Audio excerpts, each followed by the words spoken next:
Welcome back to New Persuasive Words. I'm Scott Jones. And I'm Bill Bohr. Holy Happy, moly, Bill. It is Holy Monday. you're doing that like a 1975 disc jockey. All right, it's drive time. Jesus coming to Jerusalem. We got people packed out on the road. There's palms everywhere. If you're trying to get out to Bethpage, I'd find a different route. Okay, all right. Lots of Roman soldiers coming in. We've got oh my goodness gracious. Here we are. Yeah, we are. That's exactly how it was. It's how it was. It's that's what. Wait.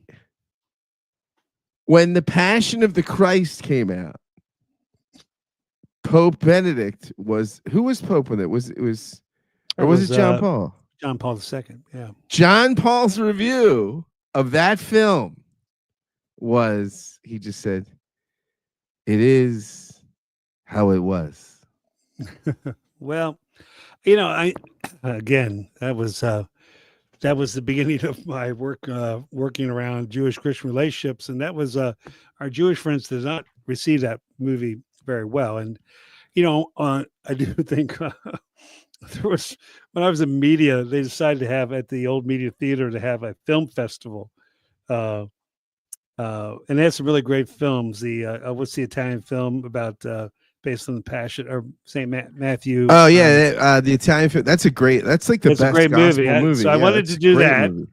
I volunteered to do that. Someone else took that, and then I volunteered to do The Last Temptation of Christ, which I think is also another great film. But unfortunately, I had to do Mel Gibson's. I think no one else wanted it, and I was on a panel discussion with the pastor of the Vineyard, and so then we watched the movie, and so the guy leading the panel is a secular guy, and he's turned to my colleague first, and he goes, "So, what are some of your responses about some of the concerns, and about this movie?"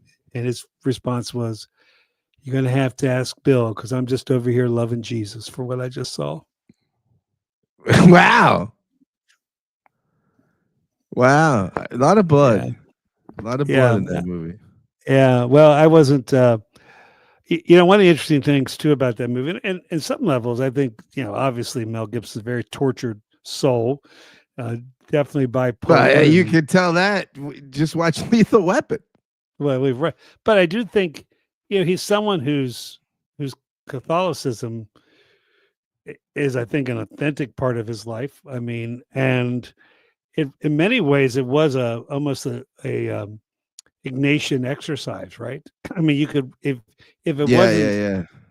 Yeah. The trouble with it was the way the Jews were portrayed, and obviously, and the stereotypes that he leaned into, and we're doing the our Good Friday with Zion Episcopal Church, and the Episcopal liturgy for Good Friday is we're reading the whole Passion narrative from the Gospel of John.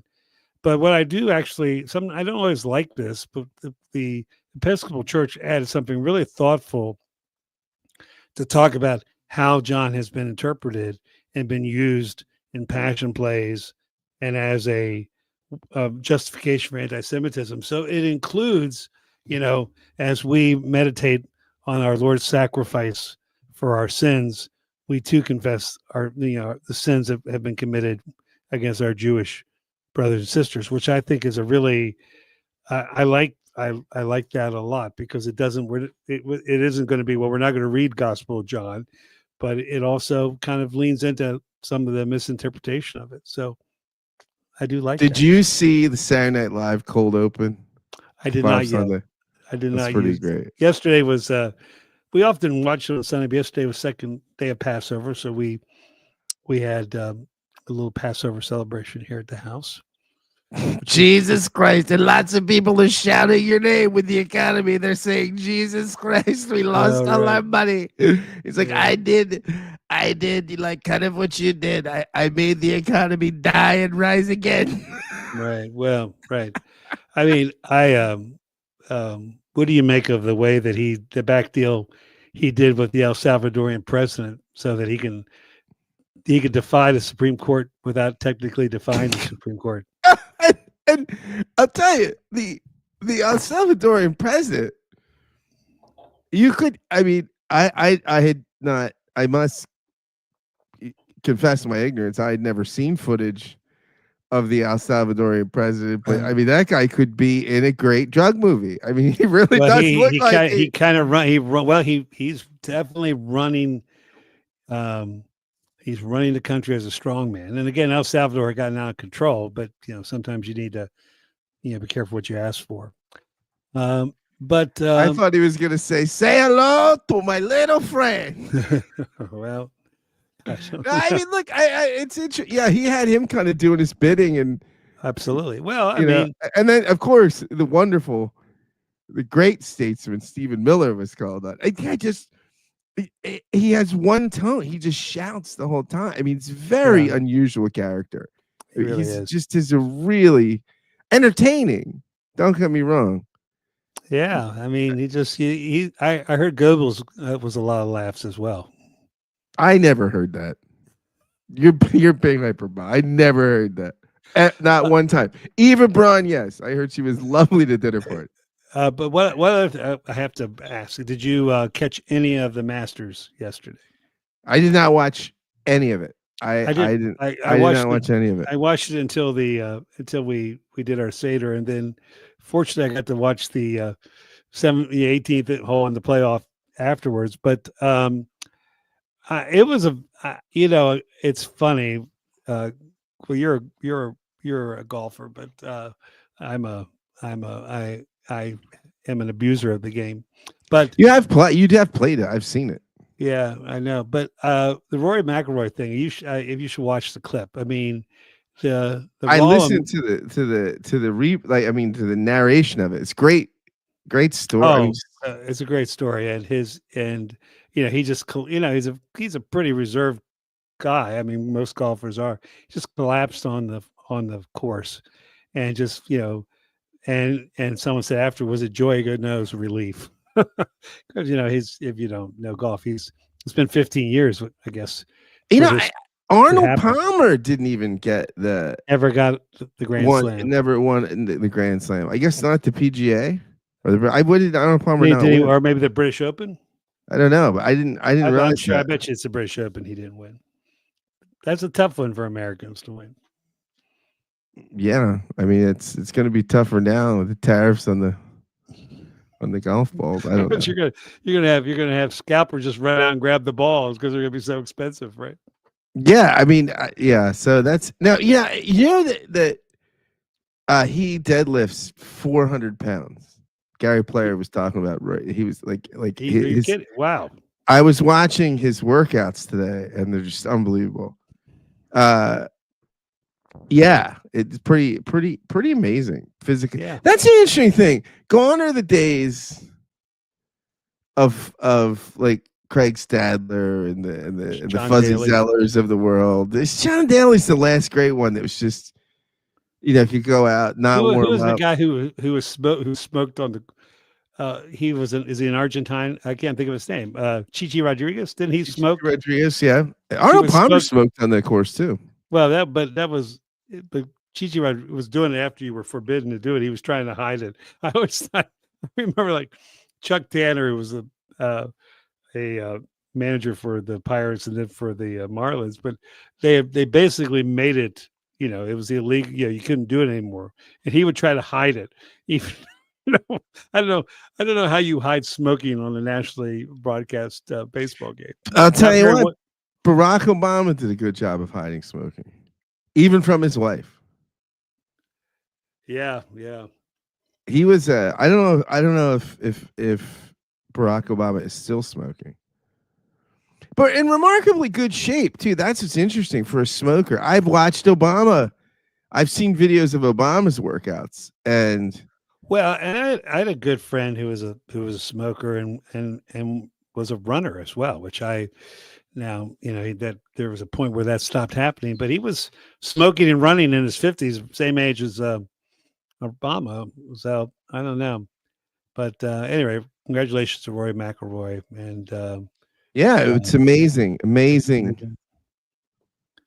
Yeah. I did. I do. Again, you've watched me, my very sad tee off, and I always when I look at how close people are when they tee off, I think how many people I would mortally wound if they were. Yeah, fortunately, that's never going to happen. But No, it's not, Bill, and that's why you're did I not ever hit? I playing, I never guess. Did I ever hit you with a? I No, don't know that. never, No. never, never. I've looked for a lot. I've forecaddied for you a lot, Yes, I but appreciate it. yeah. So there you go, Bill. It's Holy Monday. Right. Holy moly! It's Holy Monday. Here we stand, coming into another Holy Week, coming in hot. We've got the El Salvadorian president. We've got Roy McIlroy. Roy McIlroy. We got so much going on. Well, but we should also mention, again, I don't know if this is relief. It's kind of weird to say that I'm relieved, but apparently the guy that caught fire to the governor mansion, they did catch him. They caught him, and it sounds like he was just unhinged. The fact that the fire was set on after the first night of Passover to a very public Jewish governor, that's and I'll tell you what, very savvy politically the way Shapiro responded, because he didn't really respond. We could have responded anyways, all of which would have been legitimate. Right, his kids were in the house. I mean, yeah. He did not play up the anti-Semitism. He played up. He said, "I was celebrating my faith, and people were attempting to intimidate and terrorize." He said, "No Pennsylvanian will be terrorized. Will be intimidated by celebrating faith." And I thought, oh my gosh, this is good. I mean, this is good. Yeah, the middle of the Pennsylvania is like, oh, this guy. They probably think he's a Christian, but he also appreciate celebrate the first responders. My guess is though, you would think that security would be a little more tight around I used to jog by that mansion when I lived in Harrisburg. It's right on the. It's not. Yeah, no, I know where it's at. Yes, right. Yeah, in my day, I could have hopped that fence. Not now. Maybe now. I'm getting back to peak form. I'd love to be a fence hopper. I'm not saying that fence, just in general, just somebody that hops fences. It's not for the weak, hopping fences. Now, if you miss, it can be. I can remember a couple of times in college that not going well. So, at any rate, this is a headline from NPR. The world's coolest dictator heads to the White House. Wow, that's I didn't know that. I didn't know that was even. I didn't even know that was a thing. El Salvador's president and self-styled world's coolest dictator. Well, I'll tell you what. I'm not an expert on these things, but he's got Kim Jong-un just on looks and haircut alone. Right. I think the guy. Yeah, these socks he's wearing. Do you see the picture of the socks? I didn't know. Electric blue socks, and he's got this sort of classic dark suit with no tie. I don't know. He could have looked. It's cool. I don't know. I mean, is he cooler than Putin? I don't know. Erdogan. I mean, I don't know. I mean, how do you rate these things? Yeah, no, I don't really spend a lot of time thinking of positive attributes of dictators, but I do. Yeah, that's good. I try to see the best in people, Bill. I really do. I really, that's part of just my own sunny disposition. Yeah, well, because you seek to imitate our Savior, not just merely participate with him. You seek to imitate him as well. I do. I know, Bill. I do. You walked right into that one. Yeah. I don't imitate Jesus. I don't. I'm not an imitator. I'm not an imitator. Not even a little bit. Not even. No. Not even. You're not even a both and. No. Negatory. Right. I just wanted to get the record clear on that one because I was. I want to say this too, Bill. So I'm looking at these pictures. Are we still talking about the El Salvadorian dictator? I'm looking at the El Salvador prisons. Oh, this is another picture of him they have. I'll tell you what. He spoke at CPAC. Of course he did. Oh my gosh! This picture of him at CPAC is fantastic. He looks great. So but we have to. Well, this El Salvador prison doesn't look as bad as I thought it would be. Just like, I mean, the floor, the facility itself, I mean, I thought they would be rougher. It looks like a nice facility. Yeah, it's an efficient concentration camp. Oh, here's a picture of Nayib Bukele. Is it Bukele? When he's meeting with Marco Rubio. Wow, he looks cool. He looks like something out of a Ralph Lauren ad with these sunglasses. He might be the coolest thing. Bill, you know what? I'm going with NPR. He might be. All right, very good. There we are. Marco doesn't look great. No. Well, there is a shelf life for selling your soul. After you sell your soul, it starts to go bad after a while. So it does. He looks so uncomfortable in those. It starts when he's in the Oval Office. Yeah, because that would be a fun place to be. Yeah. I don't think it would be unfun some days. Mm-hmm. You get to hang out with the likes of Pam Bondi, and you think Dr. Oz gets to make it in there? But I doubt not. Probably just when they have cabinet meetings. That's the only time he's invited, and maybe not even then. Yeah, he's out grocery shopping. those of you who are around Pennsylvania, one of the more awkward political campaign promotions. Do you think Trump's offended that he's not the coolest dictator? I think that's one other reason that NPR will lose its funding. So, well, Bill, it's Holy Monday. I know. Let's make it holy. Well, let's make something holy here. Is there anything? Well, you and I both look. It's interesting to me. We don't, again, I think it's good. It doesn't really work to try to get a chronology together in the gospel narratives, but I think it is good. I'll tell you what does work though. You can find the home of Mary and Joseph. That's in the Sisters of Nazareth. You go right there. I'll tell you where it is. Right. You can pick up Mary and Joseph's mail. Still get the AARP mail. Right. What was that from? I forget. Where? Oh, that sermon I heard. That's right. A sermon Cathedral where they just know. Right. We know. In the midst of so much, where some of the things that they should be skeptical about, they are, but then they have the certainty about the house of Mary and Joseph. Well, the Roman Catholic Church thinks they know where it is. That's where the cathedral is in Nazareth. One of my favorite cathedrals in the Holy Land. But even though I don't know, obviously there's, each gospel has certain things that are going on during the week. I do think it's helpful for our just piety to reflect on what the gospels say is happening this week. I mean, and each gospel kind of has its own character. I mean, Matthew is full of a lot of really tough parables. And what Capon says? This is what Capon says about the ordering. All the rest of Jesus' spoken parables of judgment occupy, and he lists a few that happened before this, but occupy a space of not more than 4 days if you follow Matthew and Luke, or even as few as 3 if you follow Mark.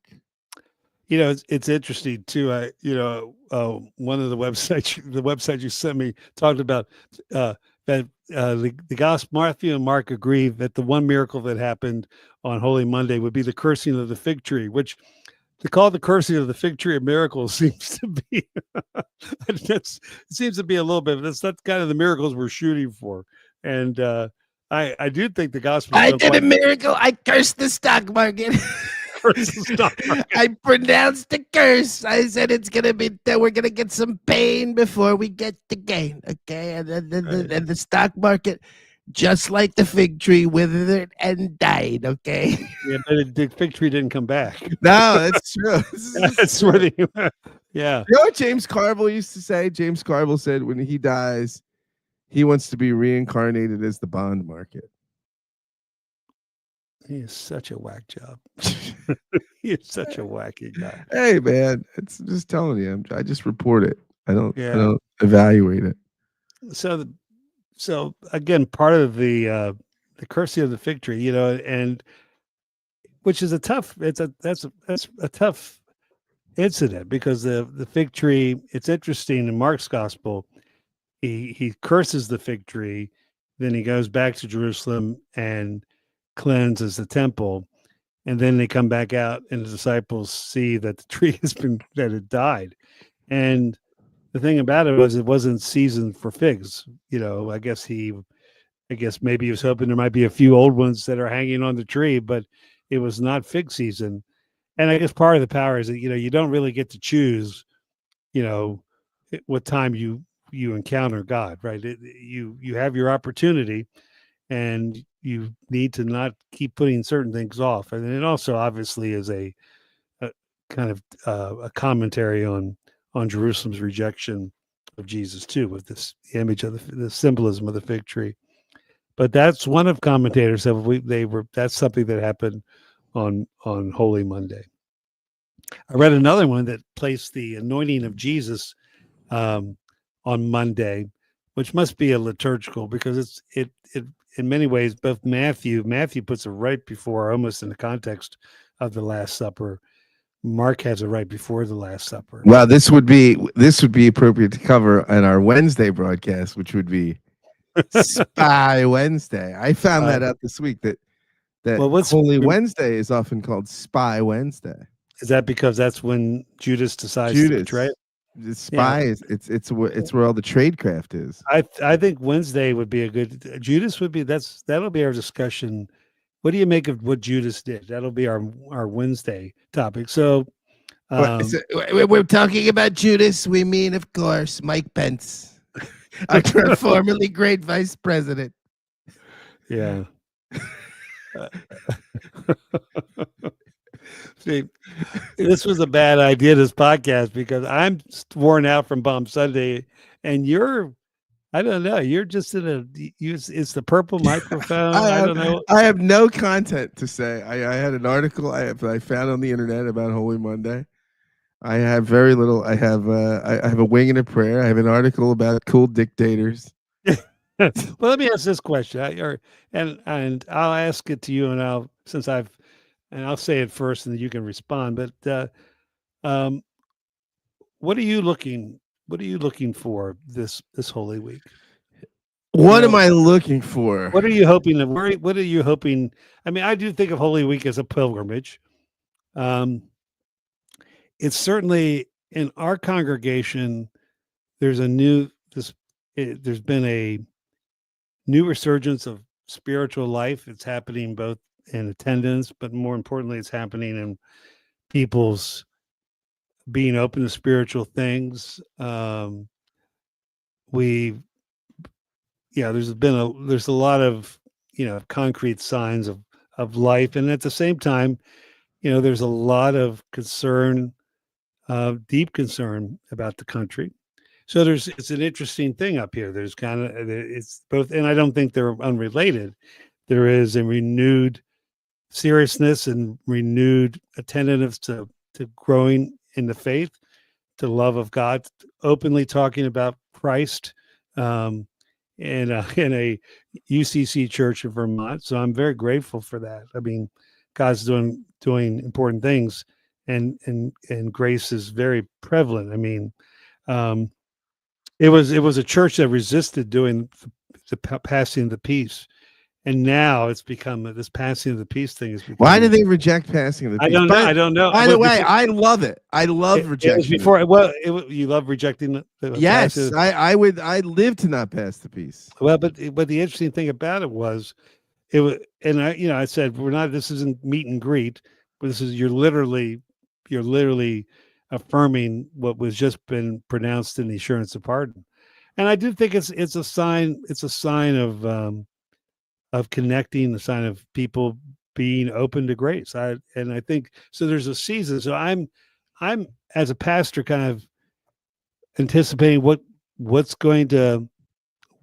this week is going to mean. Less physical connection in the service is more to me. Yeah. Don't touch me. Don't ask me to touch anybody, and I'm happy. No touching is fantastic. But I've told the story before where I visited. There was I pastored a church that was very frozen chosen. I mean, and very staid and not very didn't believe you showed emotions. I mean, they had been taught by a previous minister that crying was wrong at funerals. So this gives you a little sense what happened there. And I was visiting this woman, and she had lost her husband, and she's very, an older woman. And, I sat there and we talked, and it was a long conversation. And I finally said, "Is there anything else I could do for you?" And she asked me, she said, "Would you hug me?" And she goes, no one hugs me anymore. And so I did it. And then, that next Sunday at church, she's walking, she's towards the back of the church. And so this is a church that didn't touch at all. I mean, this was a very, very repressed place for a lot of different reasons. And and so I remember, I see her. I said, well, then I gave her a hug. And what was funny was, like, it kind of, you could see people almost gasped a little bit, but then it became something that a lot of the other older people, and I realized there are just a lot of people who don't get touched at all. Yeah, this is true. And again, I don't like the artificial, but it's a natural expression, I think, of of genuine community. And it's also, I just found out something horrible going on with, one of my members who just agreed to be an officer. And I mean, it's a it's a challenge of health, a challenge for one of their loved ones. And, we just don't know what's going on. And so the opportunities to least connected to care. And I think that's, for me, it's part of a, I am all for connecting and caring. Do whatever. Text me in the service. Text me. Yeah. Just text me. Wow. I would like, remember that Seinfeld episode where they went to see Bubble Boy? Just put me in a bubble. Right. I'll pass the piece through the bubble. All right. Well, come on, Bill. It's flu season. Come on. Well, you probably have that option. You probably have an option not to touch anybody at your Episcopal church. I don't touch anybody. I don't. When they gather around to hold hands for the Eucharistic prayer, I don't. I lean against the one of the pillars, right. like a young James Dean. Very nice. Yeah. Rebel without a liturgical cause. Rebel without a clue. Yeah, like that. I don't do. Yeah, I don't do the. There's a few things I don't do that are. No, I like that they do them. Like, there's a lot of where I worship right now that I like the sentiment of it. I like what they do. I just don't participate. Oh, that's because you're a fan. I'm a fan, not a follower. It is very accurate. That quite aptly describes my own liturgical participation. All right, so you're not going to be hugging anybody this. No. But, what do you hope to discover or to be reminded of? To discover, I've found it. I've discovered what I wanted. I was looking for a 12-ounce mug that would keep my coffee hot for hours, and I discovered it. I had a Nissan thermos mug that did this, and I could not find it. So I discovered it on Holy Monday. I didn't need to wait till Spy Wednesday or Maundy Thursday. So that discovery has happened, and Amazon is bringing it to me, which is fantastic. Right. We love that. Right. We love that. It's fantastic. Well, I don't know with the tariff. I got it before the tariff on the coffee mugs. It was really, I don't know what that will be. The tariffs on. No, I like, no, I'm a fan of Holy Week. Am I really looking for anything? I don't know that I'm looking for anything. I don't tend to. I like the pageantry though. I like a little pageantry. I like a little liturgical drama. I tend to like. I would put myself. I think, and the big rage is to be the spiritual but not religious. I put myself in the religious but not spiritual category. I don't think I'm particularly spiritual. I don't think I have very good spiritual intuitions, or I'm not given to mystical experiences. I think I don't, but I like religiosity. I mean, I think despite all the Bardian warnings against it, at the end of the day, I think I probably do like religiosity. I think it's interesting. So I think I like liturgical. I like observing liturgy. I like, I think liturgical reenactment is fascinating. So I think that the part of me that is interested in religion, it's funny because Abraham Bush, when he came to the United States, George Hunsinger told me the story. The great Bart, well, not just me, he told a crowd of people the story. He said that when Abraham Bush came to the country to do Bart stuff, or whatever, Bart's biographer, he said he went to the American Academy of Religion. He said, I never thought I'd see so many people, Christians, gathered so interesting to talk about religion.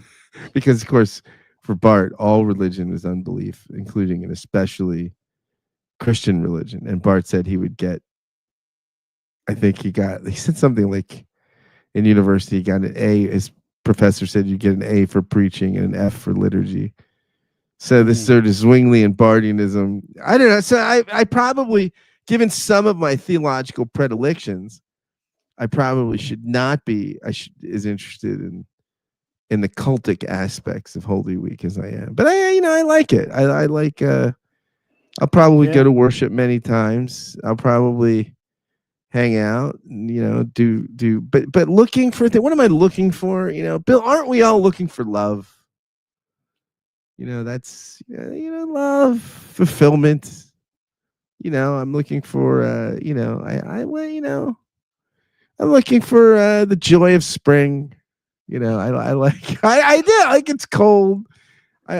Climate change is plays games with us, right? You get these strange weather patterns. I just like a little break in the weather, a beautiful spring day, and maybe a chocolate bunny. I do like chocolate bunnies. Well, you know what? I did a Easter egg hunt last week for our combined youth group, and I'm really bad at remembering where I hide stuff. And we did a we did an Easter egg hunt with I called it the evil bunny Easter egg hunt, because I have a guy with a Nerf gun, or you get to be whoever the evil bunny was, and if you get shot with the Nerf, you had to give all your eggs to the evil bunny. Anyway, but we had fun. The kids were running around. It was fun. The kids were running around. Very, very militant game. Well, absolutely, yeah.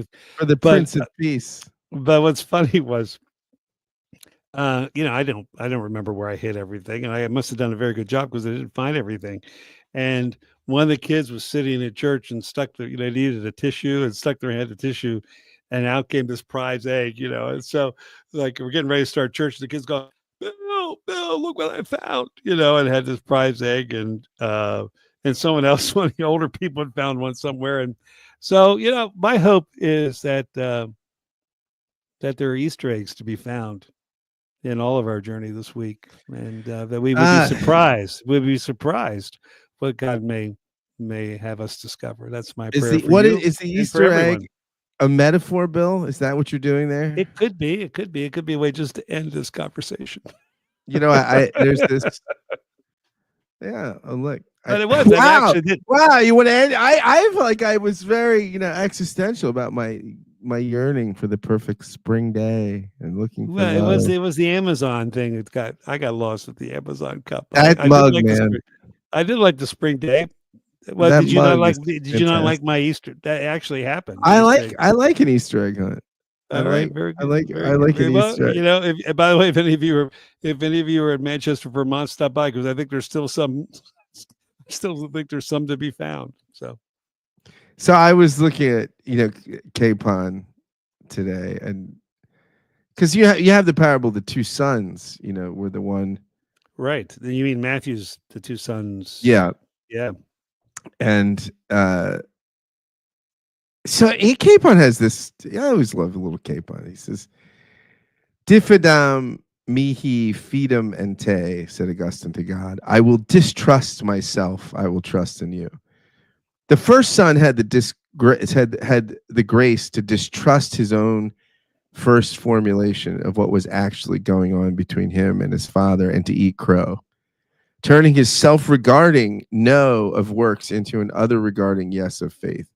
And for that faith he is commended as having done the will of his Father, the whole will, not just some preliminary velity on his Father's part, but all he ever wanted. And that will is one thing and one only: believing. It is trust in him anytime, anywhere, anyhow. That to me, it's powerful. Trust. I mean, the trust in God. I mean, it's so basic, right? I mean, it's not complex, but the indigo girls say, right, the hardest things to learn are the least complicated, right? I mean, something can be incredibly hard, but not complicated. And yeah, no, I think trust is hard. That's why faith is hard. Right? I somehow on my Facebook feed something came up from him who shall not be named, but I will name him, the great Tim Keller, and he said something. I was some clip. I don't know how. Like I said, the algorithm just must have. Maybe God is working through the algorithm. Maybe it's an Easter egg. Maybe it's an Easter egg. An Easter egg. But I'll tell you what, if it's from China, it's going to be 120% tariff on the egg, okay? All the eggs are going to be... Right. It's gonna be much more expensive to shop in the Trump store in Manhattan. Well. Oh yeah, everything China. It's all China. Yeah, it's all from China. Right.